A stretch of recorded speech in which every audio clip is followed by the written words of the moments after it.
Hello दोस्तों, मेरा नाम रोहित और स्वागत है आपके अपने यूट्यूब चैनल बीसी सेंटर में। तो मैं आप सभी से बहुत दिनों के बाद मिल रहा हूं, तो इसके लिए मैं सॉरी कहना चाहता हूं, ठीक है। और आप सभी को मैं बता देना चाहता हूं कि देखिए, किसी का ना किसी का कुछ मजबूरी रहता है। कोई भी अपना प्रॉफिट थोड़ी नहीं छोड़ता है। हमको यूट्यूब पैसा मिलता है, ठीक है। यूट्यूब से हमको पैसा मिलता है, हमको यूट्यूब पैसा देता है। तो हम कभी चाहेंगे कि मैं वीडियो ना बनाऊँ सो। और आप सभी का जितना प्यार है ना, मैं मरते दम तक भी नहीं बोलूँगा, ठीक है। फिर भी कोई ना कोई मजबूरी रहा होगा दोस्त, जिसकी वजह से मैं नहीं बना पा रहा हूँ। ये आपको समझ के चलना है, ठीक है, कि कोई ना कोई मेरा मजबूरी तो था जिसकी वजह से मैं नहीं बना पा रहा था, ठीक है। फिर भी मैंने, अब देखो, मैं रात दिन ये करता हूँ और देखता हूँ कितना हमसे हो पाता है उतना मैं आप सभी को दूंगा, ठीक है। तो ये BBA की सेमेस्टर 6 कोर 14 पॉलिटिकल साइंस और भी यूनिवर्सिटी में जहाँ पे सिलेबस सेम है सभी के लिए, ठीक है। संविधान का अर्थ एवं विशेषता का वर्णन करें। आपको सिर्फ मेरा आवाज़ सुन लेना है, ठीक है ना। उसके बाद आपको क्लियरली समझ में आएगा। तो चलते हैं, सबसे पहले संविधान का अर्थ समझते हैं। तो किसी देश का शासन मतलब जो हमारा देश का शासन चलता है, ठीक है, जिन नियम पर और जिस सिद्धांत के आधार पर चलता है, उसी सिद्धांत को और उसी नियम के संग्रह को, यानी कि हमारा देश का जो शासन है वो दो चीज़ों पर चलता है। एक किस पर चलता है? एक जो है नियम पर चलता है और एक सिद्धांत पे चलता है। नियम और सिद्धांत दोनों लगभग सेम है, ठीक है। तो माने कि नियम पे चलता है। तो हमारा देश जिस नियम पे चलता है उस नियम को क्या किया जाता है पता है? इकट्ठा किया जाता है और लिख दिया जाता है। जैसे संविधान में सारा नियम, जितने सारे नियम हमारे देश में बनना था, सभी को इकट्ठा किया गया, संग्रह किया गया और संविधान में लिख दिया गया। तो किसी भी देश को चलाने के लिए वैसा नियम जिसको क्या किया जाता है? इकट्ठा किया जाता है और फिर उसको लिख दिया जाता है। उसी को हम लोग क्या कहते हैं? संविधान कहा जाता है, ठीक है। उसको लिखित रूप को क्या कहते हैं? संविधान कहते हैं। आप लोग बढ़िया से समझना, कोई भी जो हमारे देश के चलाने के लिए जो नियम है उसको इकट्ठा करके लिख देना, उसको हम लोग संविधान बोलते हैं। जैसा कि हमारे संविधान में नियम को इकट्ठा करके लिखा गया है, ठीक है। उसके बाद आगे समझिए, संविधान के नियम एवं सिद्धांत जहां एक और सरकार के संगठन शक्तियों एवं कार्यों को निर्धारित करते हैं, वहीं दूसरी ओर नागरिकों के अधिकार एवं कर्तव्यों को भी निश्चित करते हैं। देखिए, यहाँ पे एक बहुत ही इंपॉर्टेंट चीज़ समझना है कि संविधान के नियम और सिद्धांत, जो संविधान में नियम और सिद्धांत लिखा गया ना, तो जहाँ एक और सरकार के संगठन शक्तियों कार्यों की निर्धारित करता है, मतलब एक और बताता है कि सरकार कैसे काम करेगा, सरकार को कैसे रहना है, सरकार को जनता के प्रति कैसे काम करना है। वहीं दूसरे ओर नागरिकों को कुछ अधिकार देता है, कुछ कर्तव्य देता है, ठीक है ना। मतलब दोनों को, कि सरकार को कैसे काम करना वो भी बताता है हमारा संविधान का नियम, और जनता को क्या क्या अधिकार मिला है वो भी हमारा संविधान का नियम बताता है, नहीं कि दोनों यार बताता है, ठीक है ना। अब आगे देखिए, इसको मैंने बहुत पहले लिख रखा है, जिसकी वजह से थोड़ा सा क्या हो गया, फीका पड़ गया और थोड़ा सा कलर इधर से उधर हो चुका है, ठीक है। बट आपको टेंशन नहीं लेना है। अब देखिए आगे, संविधान में शासन व्यवस्था के लिए आवश्यक दिशा निर्देश एवं नियम का उल्लेखन रहता है ना। संविधान में शासन व्यवस्था, यानी कि शासन चलाने के लिए, देश चलाने के लिए सारे नियम, इंपॉर्टेंट नियम कानून लिखे रहते हैं, जिसमें शासक के नियमों की बर्बादी से बचे रहते हैं और अतः निरंकुश नहीं बन पाते हैं। देखिए, इसका मतलब ये हो गया कि हमारे संविधान में सारे नियम कानून लिखा रहता है, सरकार उस नियम कानून से बाहर नहीं जाती है, ठीक है, जिसकी वजह से वो गलत काम करने से बच जाता है। क्योंकि जो हमारे संविधान में नियम कानून रहता है वही उसी नियम के आधार पर वो आगे काम करती है, ठीक है। सपोज करो नियम वगैरह नहीं होता तो सरकार बहुत सारे काम को गलत कर जाती है, लेकिन जो नियम कानून बना वो उसी के आधार पर चलती है, तो वो बर्बाद होने से क्या हो जाती है? बच जाती है और वह निरंकुश नहीं हो पाती। निरंकुश का मतलब हो गया कि देखिए, अगर नियम कानून नहीं होता तो जो मर्जी वो काम करते हैं, ठीक है ना। तो वैसा नहीं कर रही, यानी निरंकुश से बच रही है, ठीक है। यानी उस पर कोई भी अंकुश नहीं लगा सकता है, कोई भी उसे गलत कर रहा है ऐसा नहीं बता सकता है, क्योंकि वो सारे नियम कानून के आधार पर जाके काम कर रहा है। यानी कि वो क्या कर रहा है, उस पर कोई भी अंकुश नहीं लगा सकता है, उस पर कोई भी दाग नहीं लगा सकता है। इसी को बोलते हैं निरंकुश नहीं बन पाते हैं, है ना। यानी जब वो नियम कानून पर चलेगा तो निरंकुश नहीं बनेगा, और वही अगर नियम कानून पर नहीं चलेगा तो निरंकुश हो जाएगा। निरंकुश मतलब हर एक लोग उस पर अंकुश लगा देंगे, उन पर क्या लगा देंगे, मतलब कोई जैसे होता है ना, किसी पर कोई ये लगा देना, यानी जैसे हम उस पर क्या लगा दिए, अगर कोई लोग किसी का शिकायत करते हैं, ठीक है, तो हमको झूठ में विचार जो कर लेते हैं ना कि वो गलत काम किया, ये किया, वो किया, मतलब उस पर अंकुश लगा देते हैं, ठीक है ना। तो उसी को बोलते हैं निरंकुश, ठीक है ना। तो यहाँ से शायद आपको समझ में आ गया होगा, ठीक है। तो जब वो सही काम करेगी, उस नियम पर काम करेगी जो हमारे संविधान में है, तो हम भी सरकार को गलत नहीं बोलेंगे, ठीक है। तो वो बर्बाद होने से बचता है और निरंकुश नहीं बन पाता है, ठीक है। नहीं तो फिर उस पर लोग अंकुश लगा देते और वो निरंकुश बन जाता, बट निरंकुश वो नहीं बन पाता। किसकी वजह से? क्योंकि वो सारे नियम कानून के रास्ते पर चल करके काम करती है, ठीक है। अब आगे देखिए, राजनीतिक विज्ञान के विद्वानों जो हैं वो उसके द्वारा संविधान की परिभाषाएं अलग अलग प्रकार से दिया गया है, जिनमें से कुछ इस प्रकार है। देखिए, संविधान का सभी जो नेता थे ना, सभी जो विद्वान थे, अलग अलग प्रकार से दिया डिफिनेशन। तो उसमें से हम डिफिनेशन यहाँ पे बहुत सारे लिख रखे हैं, जिसमें से आपको एक या दो डिफिनेशन देना है, ठीक है, इससे ज़्यादा नहीं देना है। देखिए डायसी के अनुसार, डायसी ने क्या कहा, डायसी ने कहा कि संविधान उन कानूनों को कहते हैं जो प्रत्यक्ष हो चाहे अप्रत्यक्ष रूप से हो, चाहे प्रत्यक्ष रूप से हो चाहे अप्रत्यक्ष रूप से हो, राज्यों मतलब ये देश, ठीक है, देशों की सर्वोच्चता की शक्ति के वितरण और प्रयोग को निश्चित करती है। मतलब देखिए इसने कहा कि संविधान वो चीज़ होती है ना जो किसी भी देश में क्या करती है, शक्ति का वितरण करती है, मतलब शक्ति बांटती है और प्रयोग को निश्चित करती है, और उस शक्ति को कैसे प्रयोग करना है वो भी बताती है। मतलब नियम बनाना और उस नियम का प्रयोग करना, कहाँ पे कैसे प्रयोग करना है वो भी बताती है। ऐसा नहीं कि कोई नियम बना दिया तो उसको कैसे यूज करना नहीं करना कोई पता नहीं। संविधान वो होता है जो प्रत्यक्ष हो चाहे अप्रत्यक्ष रूप से सर्वोच्चता का शक्ति वितरण करती है, यानी बांटती है, और प्रयोग और जो वो शक्ति होता है उसका कैसे प्रयोग करना उसका भी निश्चित करती है। ठीक है, चलते हैं नेक्स्ट। बुल्जे के अनुसार से, देखिए बुल्जे के अनुसार से तो संविधान उन नियमों का संग्रह है, संविधान उन सभी नियमों को इकट्ठा करता है जिसके अनुसार सरकार की शक्तियों और शासितों मतलब ये जनता, ठीक है। तो संविधान में वो सारे नियम कानून होते हैं जिसके अनुसार से सरकार का जो शक्ति तय किया जाता है और जनता के अधिकार को तय किया जाता है, दोनों के बीच संबंधों का समन्वय किया जाता है। मतलब संविधान में नियम जो रहते हैं ना वो सरकार कैसे काम करेगी उसके बारे में रहती है, और जनता के क्या क्या अधिकार मिला ये दोनों का संबंध रहता है उसमें, ठीक है ना। संविधान में ऐसा नहीं कि सिर्फ हमारा अधिकार ही रहता तो फिर सरकार कैसे काम करेगी वही रहेगा, नहीं, दोनों का रहता है वहाँ पे। उसके बाद ब्राज के अनुसार ऐसे निश्चित, देखिए यहाँ में ब्राज ने क्या कहा कि ऐसे निश्चित नियमों का एक संग्रह है। इसने कहा कि ये जो है वो एक निश्चित नियमों का संग्रह है, यानी इकट्ठा करने वाले एक नियम का संग्रह है जिनमें से सरकार की कार्यविधि प्रतिपादित होती है, यानी जिसमें से सरकार क्या काम करेगी नहीं करेगी सबका डिफिनेशन लगभग सेम है, ठीक है। तो जिसमें से सरकार की कार्यविधि यानी कैसे कैसे सरकार काम करेगी उसका प्रतिपादित किया जाता है, और उसी के अनुसार कार्यों का संचालन भी होता है, और उसी के अनुसार सारा कार्य भी किया जाता है। जैसा कि संविधान में सारा नियम कानून लिखा रहता है, सरकार उसी के अकॉर्डिंग काम भी करती है। अब आगे देखते हैं, मैंने बहुत सारा 4 यहाँ पे देख सकते हैं, चारों मैंने लिखा है 4 विद्वान के बारे में, लेकिन आपको 1 या 2 भी लिख दोगे तो भी चलेगा एग्जाम में, ठीक है, जो आपको इजी लगे। देखिए गिल क्राइस्ट के अनुसार से, अब देखते हैं यहाँ पे गिल क्राइस्ट ने क्या कहा। तो इनके अनुसार से संविधान उन लिखित या अलिखित नियम या कानून का समूह होता है, लिखित या अलिखित नियम का। वैसे तो संविधान हमेशा लिखित ही रहता है, ठीक है, संविधान में जितने कानून सारे लिखा रहता है वो लिखित रहता है। तो यहाँ पे इसने कहा कि संविधान उन लिखित या अलिखित नियमों या कानूनों का समूह होता है जिनके द्वारा सरकार का संगठन और सरकार की शक्तियों का प्रयोग का समन्वय नियम निश्चित किया जाता है। यानी सरकार का कैसे संगठन होगा, सरकार कैसे बनेगी नहीं बनेगी, बनने के बाद सरकार कैसे काम करेगी, ये सभी नियम कानून लिखे रहते हैं। ऐसा किसका कहना है, गिल क्राइस्ट के कहने का अनुसार है, ठीक है।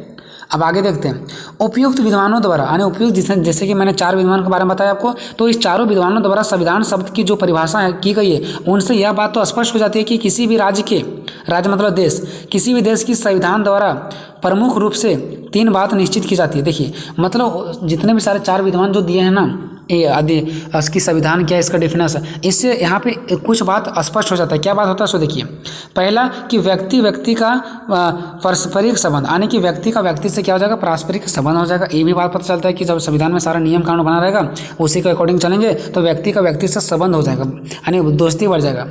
दूसरा शासक और शासित, शासक मतलब हमारा जो सरकार है सो, और शासित मतलब जनता जो शासित होती है सरकार के द्वारा। तो शासक यानी सरकार और जनता का पारस्परिक संबंध, इससे क्या होता है सरकार और जनता के बीच संबंध बनता है, ठीक है। तीसरा सरकार का संगठन, उनके ढांचे और सरकार की विधियों अंगों का परस्पर संबंध। हाँ, सरकार का क्या कैसे गठन होगा, कैसे सरकार बनेगी, उसका ढांचा सरकार का कैसे होगा, सरकार का काम क्या है, ये सभी अंगों का क्या होता है एक पारस्परिक संबंध बन जाता है जब हमारे संविधान में कोई कानून नियम लिखे रहते हैं तो।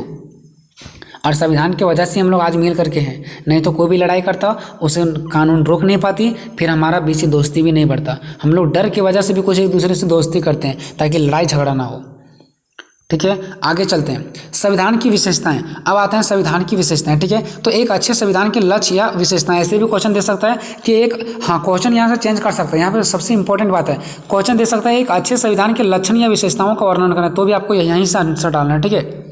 अब चलते हैं विशेषताएं की ओर। तो वैसे तो यह अच्छे संविधान का कोई स्वरूप निर्धारित नहीं किया जा सकता, ठीक है, क्योंकि भिन्न भिन्न देशों में वहाँ की परिभाषाओं, वहाँ की परिस्थितियों के अनुसार भिन्न भिन्न संविधान निर्माणित होता है। ये तो बात निश्चित है कि संविधान की कोई विशेषता नहीं बताया जा सकता, क्योंकि जैसा जैसा देश होगा वैसा ही हमारा भेष होगा, ठीक है, यानी जैसा भेष वैसा देश।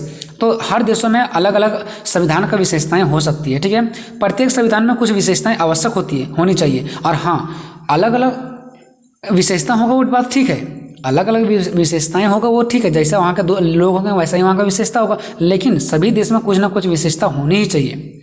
एक अच्छे संविधान में निम्नलिखित विशेषताएं या लक्षण या गुण होना चाहिए, ठीक है, जो कि यहाँ पे देखिए। पहला क्या होना चाहिए? संक्षिप्त संविधान। संक्षिप्त संविधान का मतलब ये छोटा संविधान रहना चाहिए। संविधान का एक सबसे श्रेष्ठ लक्षण है कि संक्षिप्त संविधान, क्योंकि कई विद्वानों का मानना है कि जितना सूक्ष्म माने जितना छोटा हो उतना ही अच्छा रहता है। जब संविधान जितना छोटा हो उतना ही अच्छा रहता है, और संविधान में मूल बातों का ही वर्णन किया जाए, आलतू फालतू बातों का वर्णन नहीं किया जाना चाहिए। अतः एक आदर्श संविधान ना अधिक छोटा होना चाहिए और ना ही अधिक विस्तृत यानी बड़ा होना चाहिए, ठीक है ना। अब दूसरा चलते हैं व्यापकता, यानी संविधान में व्यापकता होनी चाहिए, अर्थात संविधान इस प्रकार लिखा जाना चाहिए कि उसमें शासन के सभी अंगों की व्यवस्था का वर्णन आ जाए, अर्थात संविधान को व्यापक होना चाहिए। मतलब संविधान में छोटा होना चाहिए, मतलब बनाया जाना चाहिए छोटा, बट संविधान को व्यापक होना चाहिए यानी बड़ा होना चाहिए, उसमें हर एक पॉइंट के बारे में डिटेल से चर्चा किया जाना चाहिए, ठीक है ना। तो एक व्यापकता होना चाहिए। ऐसा नहीं कि कोई कानून लिख दिया उसके बारे में पूरा जिक्र किया ही नहीं किया, तो ऐसा नहीं, पूरा व्यापकता होना चाहिए, यानी कि पूरा उसके बारे में डिफाइंड किया जाना चाहिए पूरा एक एक पॉइंट को।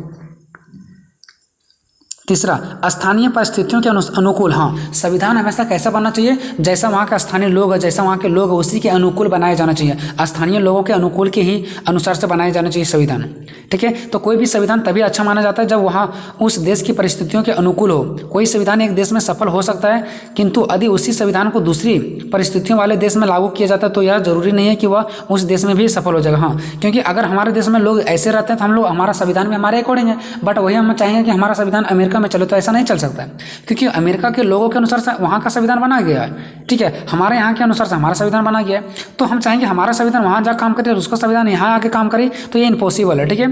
अतः संविधान स्थानीय परिस्थितियों के अनुसार ही होना चाहिए।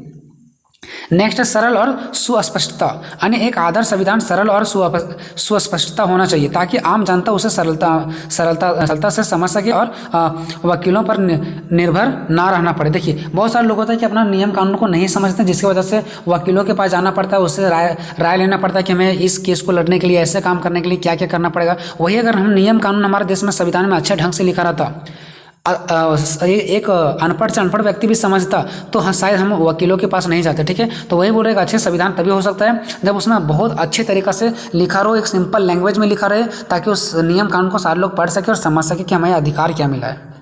पाँचवा, ना अधिक कठोर होना चाहिए ना अधिक लचीला होना चाहिए। देखिए, कहा जाता है ना कि ना, अगर मान लो कि आप टीचर हो, ठीक है, आप ज़्यादा अगर स्टूडेंट के साथ नॉर्मल हो जाओगे तो भी ठीक नहीं, और ज़्यादा हार्ड रहोगे तो भी ठीक नहीं, मतलब मेंटेन करके चलना है, तभी हर कुछ अच्छा से चलता है, ठीक है।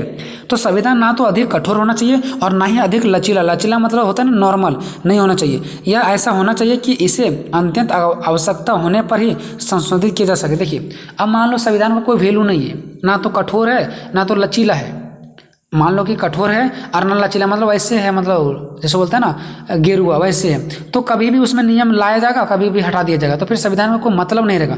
तो कहा गया कि कठोर भी होना चाहिए और लचीला भी होना चाहिए, कि जरूरत पड़ने पर ही उसमें कोई नियम कानून का बदलाव किया जाना चाहिए, नहीं तो नहीं किया जाना चाहिए, नहीं तो फिर उसको वैल्यू ही नहीं रखेगा कोई, ठीक है। कर्तव्यों का उल्लेख, संविधान में अच्छे नागरिकों बनाने और नागरिकों के चरित्र विकास के लिए नागरिकों के लिए महत्वपूर्ण कर्तव्य का उल्लेखन होना चाहिए। देखिए, संविधान में ये चीज़ों का उल्लेखन जरूर होना चाहिए कि व्यक्ति को क्या करना है, उसका क्या कर्तव्य है, मानव को क्या क्या करना चाहिए, सब चीज़ का उल्लेखन जरूर होना चाहिए संविधान में। सातवां, मौलिक अधिकारों का प्रावधान। हाँ, हमें मौलिक अधिकार कहते कैसे हैं? जो संविधान के द्वारा हमें अधिकार दिया गया है। तो मौलिक का मतलब ये मूल अधिकार जो हमें चाहिए ही चाहिए। जैसे अधिकार तो हमें बहुत चाहिए, लेकिन मूल अधिकार का मतलब ये जो हमें चाहिए ही चाहिए, जैसे रोटी कपड़ा मकान, ये सब जो है ना, शिक्षा का अधिकार, स्वतंत्रता का अधिकार, ये सब हमें चाहिए ही चाहिए। अगर हम स्वतंत्र नहीं रहेंगे, शिक्षा नहीं मिलेगा तो हम आगे नहीं बढ़ पाएंगे। तो मूल अधिकार का मतलब ये जो हमें मिलना ही चाहिए, चाहे दूसरा अधिकार मिले या नहीं मिले, बट मौलिक अधिकार मिलना ही चाहिए जो हमें जीने के लिए चलाएगा, ठीक है, जो हमें जीने के लिए इंपॉर्टेंट है। तो अच्छे संविधान में मौलिक अधिकारों का प्रावधान होना चाहिए जिसमें नागरिकों की स्वतंत्रता सुरक्षित रहे। हमें भी संविधान द्वारा मौलिक अधिकार प्राप्त है, तो हर संविधान में होना चाहिए। आठवां, धर्मनिरपेक्षता। हाँ, आधुनिक समय में धर्मनिरपेक्षता संविधान आदर्श और महत्वपूर्ण माना जाता है, क्योंकि अगर कोई ऐसा संविधान है जो धर्म के अलग अलग धर्मों में अलग अलग नियम कानून लिखा गया, धर्म के नाम पर लड़ाई करता है, तो धर्म के नाम को एक नहीं करता है, तो वो संविधान अच्छा नहीं होगा। संविधान वही होगा जो सारे धर्मों को एक साथ मिला करके चलाएगा, तो उसी को बोलते हैं धर्मनिरपेक्षता, ठीक है। अब चलते हैं 9th नंबर, परिवर्तनशीलता। हाँ, संविधान परिवर्तनशीलता होना चाहिए जो अपने आप को परिस्थितियों के अनुसार बदल सके। मान लो कि कोई ऐसा नियम कानून बना दिया जो कि अभी वो बिल्कुल लोगों पर लागू नहीं होना चाहिए, और क्या फिर उसको लागू जबरदस्ती किया जाएगा? नहीं, फिर उसको हटाया भी जा सकता है। तो संविधान परिवर्तनशील होना चाहिए हमेशा, क्योंकि हो सकता है आज परिस्थिति कुछ और है, कल परिस्थिति कुछ और होगा, तो क्या वही नियम रहेगा? नहीं, जरूरत के अनुसार से नियम हटाया भी जाना चाहिए और लाया भी जाना चाहिए। इसी को बोलते हैं हमारा संविधान क्या होना चाहिए? परिवर्तनशीलता होना चाहिए। तो ये सब संविधान की विशेषताएं हैं। अब चलते हैं निष्कर्ष की ओर। निष्कर्ष का मतलब होता है कि आपने ऊपर में क्या पढ़ा उसके बारे में थोड़ा सा 2-3 लाइन में आपको बता देना है। तो उपरोक्त विवेचना से हम इस निष्कर्ष पर पहुंचते हैं कि किसी देश का संविधान उस देश की परिस्थितियों और आवश्यकताओं के अनुरूप बनाया जाना चाहिए। हाँ, संविधान का मतलब हम यहाँ पे एक थोड़ा सा मुझे ये समझ में जरूर आया कि संविधान बनाया जाना चाहिए तो कैसा? तो वहाँ उस लोगों की परिस्थितियों और वहाँ के लोगों की आवश्यकता क्या, उसी के अनुरूप बनाया जाना चाहिए। और संविधान क्या होता है? तो संविधान वो होता है जो लोगों का मूल्य जड़ होता है, जो लोगों को जीने के लिए सिखाता है, हमारे देश को चलाने के लिए सिखाता है, हमारे सरकार को चलाने के लिए सिखाता है। ये हमारा क्या होता है? संविधान होता है। तो आई होप दोस्तों ये वीडियो आपको अच्छा लगा होगा। कमेंट बॉक्स में अपना राय जरूर लिखें, आपको क्या दिक्कत है, कहाँ पे क्या प्रॉब्लम है। कमेंट बॉक्स में आपके लिए कमेंट बॉक्स आप लोग जरूर बनाएं, ठीक है। कमेंट बॉक्स में आपको जरूर कुछ ना कुछ बना करके भेजना, नहीं कि आपको लिख करके भेजना, ठीक है। बना करके भेजना मतलब आपको लिख करके भेजना, ठीक है दोस्तों। व्हाट्सएप मेरा हैक कर रहा है, क्योंकि मेरा आप लोग जो मैसेज कर रहे हो ना, वो बहुत कम स्टूडेंट का मेरे पास मैसेज आ पा रहा है, क्योंकि इतना भर गया कि मेरे फुल स्ट्रॉक हो चुका है, मेरा मेमोरी जो है फुल हो चुका है, जिसकी वजह से बहुत सारे स्टूडेंट का मैसेज नहीं आ रहा है। तो आप लोग कमेंट करो, मैं वहाँ पर जाकर के देख लूँगा, ठीक है दोस्तों। मिलते हैं अगली वीडियो में, तब तक जय हिंद जय भारत।